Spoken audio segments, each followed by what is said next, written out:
a wider impact, Which is which good. is which is good. Positive. Yeah. Yeah. Then we'll read it out So anyway. Do the read yeah. out. So the news is that Sam Tompkins is to leave the Wigan Warriors at the end of the 2018 season, and it's since been announced he will be going to the Catalan Dragons with a 3-year deal with an option for one more. And so Chris Stradlinski came out and defended the Wigan position. He's got a new title, Executive Director.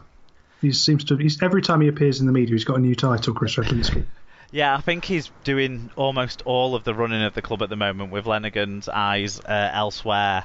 I would feel Radlinski is very, very busy man at the moment. There's a lot of roles he's having to fill within the Wigan Rugby Club as it stands, but he isn't taking his eye off the recruitment, even if this has happened. Yeah, so I mean, Wigan have said, Wigan had the option to keep him next year as well. They had him on a 3-year contract with a 1-year option, but they didn't want to pay him the same money that he was on. They offered him a new 4-year contract that would have included next year, but on a lower wage than what he's on at the moment. Still a high wage. The club has said it's still one of the highest wage offers they've ever made. In the last 10 years, in this salary cap world. But yeah. And they've also said that they've done a little dig at the Catalan and said that it came as a surprise to us that another club has engaged with Sam so early in the year, when the deadline for approaching a player under contract is the end of April. So, but I mean, when did this come out? This came out 6 to 8 weeks ago. It was a long time ago. Yeah. So, and it could well be that who knows, the full facts. It could well be that it wasn't the club approaching the player; it was the player approaching the club. You don't know, but I wouldn't be saying that necessarily, but yeah, there's other options. My immediate reaction this morning to the news being confirmed that Sam was going was kind of a hollow feeling. I didn't expect it to affect me as much as it did, given that I've known about it for so long. But it has. Sam Tompkins had the potential to become a great at Wigan. The form he's shown this year, combined with the form he showed for his first 5 seasons in the first team, when he was named in the Dream Team every year of his first 5 seasons as a regular in the first team, which is pretty impressive, you would have to say. And his form this year, where he's been our best player, made me feel like if he'd stayed at the club, he would have gone down this year as well. He would have gone down as one of our greatest. He would have gone down as a Hall of Famer and all that. I think this puts pay to that. Sadly, he'll go down as a great player that we had for a bit, but he won't go down as a Wigan legend, I fear. And his versatility is shown this year as well is an extra string to his bow that would have kind of cemented his place in the side. Goal kicking. For quite a while. Yeah, the goal kicking as well. I suppose the big question is, will there be on the French broadcaster a French version of Sam's team? Can we get Sam's team to come back? Sam's the keep. Yeah, L'Équipe de Sam. L'Équipe de Sam, yeah. Okay, I'm sure that Alan Walker will get in touch with what the Catalan version of Sam's team actually should be called, and tell us we shouldn't be speaking French, we should be speaking Catalonian, and then he'll get at me for my pronunciation of that. But that's part of the course with Alan, and I enjoy it. He's already got in touch to say I don't want him. Well, it's a good point. That's what I was going to come on to. Where is he going to fit in the side? Are they going to shift Mead out? Are they going to? Well, they've already been playing Mead in the centres quite a bit with Gigo at fullback, and that's to play a fucking centre at standoff in Sami Soni-Langi. I can't imagine anything other than Gigo will play at 6, Sam will play at 1, and Mead will play in the outside backs position. Catalans have got a lot of players off contract, and a few of them are their wingers and centres. I think they'll try and retain the forwards and discard some of the outside backs, and that'll pave the way for Mead playing on the wing, Tompkins at fullback, and Gigo at 6, and Gigo should be playing at 6 right now. So yeah, keep your eyes out for me on Wigan Fan TV this week, talking about the Sam Tompkins thing in a bit more detail, I suppose. I don't want to make this the Wigan, the Super Wigan pod or anything like that. So last week was This Week in Leeds, so it might balance it out. So we'll move on to Unless you have anything else you want to say about Tompkins' move.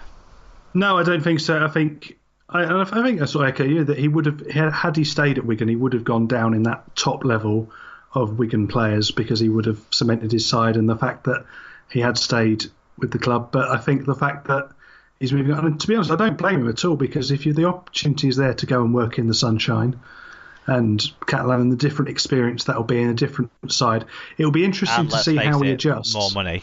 That's the simple. And more money. Yeah. If Wigan could pay him if Wigan were willing to pay him the same as what he's going to take away in his pay packet at the end of a week from Catalans, then he would have stayed, I'm sure. Yeah. Okay. But again, as we have to, if we have to take his words at the face value that he wanted the opportunity to experience a different culture and lifestyle. They are nice extras that he will be able to enjoy more because of how much money he'll have. And there you go. I wish him well. I want him to play well in Super League because he, like you say, he's a headline maker at the very least. Okay, prop Mike Cooper has signed a 2-year contract extension at Super League club Warrington Wolves. Cooper, 29, rejoined the Wire for the 2017 season after leaving for a 3-year spell in the NRL with St George Illawarra Dragons. Yeah, good for them to get him tied down for another 2 years. Solid bit of business. I had the new Funhouse twin story next. So instead, do you want to tell us what Saints have done? To? So this is another good story. And St Helens have signed York back row Joe Batchelor on a 3-year contract from next season. The 23-year-old will finish the rest of the season with York City Knights in League One and will link up with his new teammates ahead of pre-season. Batchelor, the brother of Wakefield Trinity player James, has been a standout performer in League One since moving to the Knights ahead of the 2017 season, scoring 23 tries in 30 games from the club. And we've got some feedback on this one. Yeah, not bad try scoring record for a back rower. That's pretty good. Even when he does get to play against West Wales. But Brian Davies sent us an email, Tim, and he said, "This is great news for Joe and also for Saints. He's another really good example of the value of clubs in the lower reaches. Joe was never picked out for scholarship by Wakey as a youngster, but continued his rugby at college and then had a year playing in the bush in Australia. There were serious injuries saw him sit out a lot of his year down under. Coming back home, he saw his younger brother James sign for Wakey, seemingly out of the blue, and then Joe spent some time down at the Coventry Bears, where his former junior teammates Eddie Medford was playing at the time. In 2017, he took an option at York to get a game closer to home and has come on leaps and bounds under James Ford and the quality training facilities they have at York. Without Coventry and York, Joe would have probably drifted out of the game instead of having a 3-year contract at Saints ahead of him. I coached Joe when he first started playing rugby, and I'd have loved him to sign for Wakey, but he's sure to get a much better quality coaching at Saints, and if he manages to make a decent career as a professional rugby league player, then I'll be well chuffed, even if he plays well against the mighty Trin." Great stuff, Brian. Great. Yeah, and something I was thinking as I read this when it came through was that I imagine that having Bry as a coach would actually be really good. That he'd be someone you'd really want with all his knowledge of the game and his wider perspective. He must be someone who must give you quite a bit as a player. Yeah, his genuine enthusiasm with a level of, level-headedness and sort of, like you say, wider understanding. Bit of a I agree. Nothing but respect for Bryce. So I'm sure the youngsters that he's helped shape have been richly rewarded by being under his stewardship.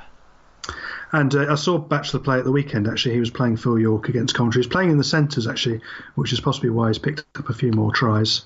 Yeah, I think he played in the centres he moved to the centres maybe in the game. In the TV Catalan game. As well. Yeah, and he was very good. He was very quick, and he was very good at creating space for himself. He had a bit of footwork so he could just open up a little bit, which was able to give him or his winger a bit of time and space. He's quite solid defensively as well, which was good. And he's just, from all accounts from everyone around the club, just say what a nice bloke he is and how humble and willing to learn he was when he came to the club, and how everybody at the Coventry wishes him well. So I do as well. So I hope he makes it and does well in the Saints shirt. Definitely. If he plays fantastically, other than in any finals and on any derby days, then all the best to him. Witness have released Papua New Guinea international Stanton Albert from his contract on compassionate grounds. The 22-year-old joined the Vikings in the off-season from Queensland Cup side PNG Hunters alongside brother Wellington. However, Stanton's found chances limited at the Vikings and will return to PNG to pursue his career in his home country. Some things just don't work out, sadly. Yeah, it does seem to be a theme with some PNG players that they do find it hard to adjust, possibly a bit harder than a lot of players do. Because also we saw Gary Lowe depart last week for slightly different reasons, but and we've seen it a few times before. He that's may get happened. a different period of adjustment, Mike Gary Lowe. He probably hasn't been allowed to go home yet. Possibly not. Moving on, Wakefield Trinity could be without fullback Scott Griggs for up to 3 months. The Island International suffered a shoulder injury in last Sunday's win against Hull KR, and further examination has discovered a tear and problems with his rotator cuff. Nasty stuff, but at so least that is a horrible injury to have. Young Max Jowett to bring in.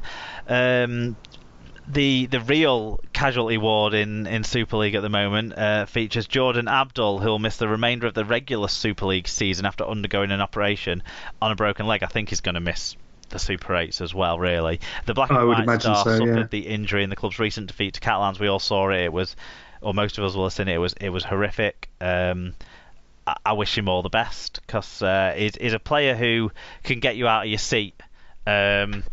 Yeah, and as we were talking last time I was on, he is one of the potential solutions to the loose forward problem that we in England. So he's a distance off at the moment, but he is. Well, he's a long distance off with a broken leg, but there is something in there, and he's got that eye and that ability, as you say, to get someone out of the seat. So I think he could develop if he comes back. So we wish him all the best. Mm-hmm. Toulouse have completed the signing of Italian international Chris Centrone.